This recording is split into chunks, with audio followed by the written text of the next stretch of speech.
Le Premier ministre, chef du gouvernement Anatole Koliné-Makosso, accompagné de quelques membres du gouvernement, a visité les installations de la centrale électrique à gaz de Ndjeno dans le district de Tchambanzassi le 24 octobre dernier avant de regagner la capitale Brazzaville. La centrale est gérée techniquement par la société turque AXA Energy Congo, opérant dans le domaine énergétique. La société a en charge la réhabilitation de 2 turbines de 25 MW ainsi que l'extension de la puissance installée d'eau au moins 100 MW. Suivez. En séjour de travail dans le département de Pointe-Noire, le Premier ministre chef du gouvernement Anatole Koliné-Makosso, accompagné de quelques membres du gouvernement, a visité ce lundi 24 octobre 2022 les installations de la centrale électrique à gaz de Ndjeno dans le district de Tchambanzassi. Constater l'état d'avancement des travaux, notamment la mise en service de la turbine à gaz numéro 2 de la dite centrale, tel a été le but de la visite du chef du gouvernement sur ce site. Il convient de noter que cette centrale est gérée techniquement par la société turque AXA Energy Congo, opérant dans le domaine énergétique. La société a en charge la réhabilitation de 2 turbines de 25 MW ainsi que l'extension de la puissance installée d'au moins 100 MW. Émile Wosso, ministre de l'énergie et de l'hydraulique, sur les attentes de cette unité de production. Le Premier ministre est venu s'assurer, sur la base des rapports que nous avons faits, que cette société est prête à démarrer et mettre sur le réseau 50 MW de plus, ce qui est une bonne nouvelle pour nous. Et pour évidemment mettre ces 50 MW en plus, il y a un geste solennel qui doit être fait par notre chef de l'État.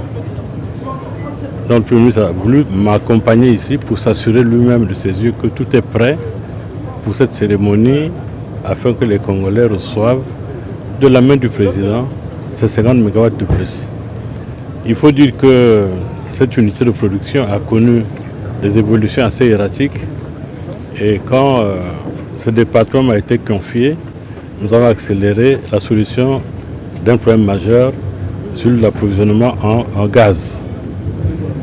Et les besoins de cette centrale sont de 250 000 BTU, consommation journalière. Et en attendant que le fournisseur retenu par le gouvernement pour approvisionner cette centrale, le groupe chinois que vous avez vu dans la salle, soit opérationnel, nous avons retenu que ce soit Eni Congo et Total qui approvisionne ces 250 BTU. Ben Mahmoud, directeur adjoint de la société AXA Energy Congo, satisfait de la visite du Premier ministre et des membres du gouvernement, a annoncé l'exécution à venir d'autres projets d'investissement de la société en République du Congo, tout en accord avec le gouvernement à travers le ministère de l'Énergie et de l'Hydraulique.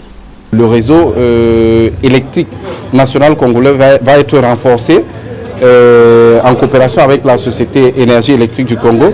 Donc nous avons expliqué à son Excellence, Monsieur le Premier ministre, les difficultés auxquelles nous avons fait face pendant les travaux de réhabilitation et après les travaux de réhabilitation. Parce que la principale difficulté à laquelle nous avons fait face était l'approvisionnement en gaz.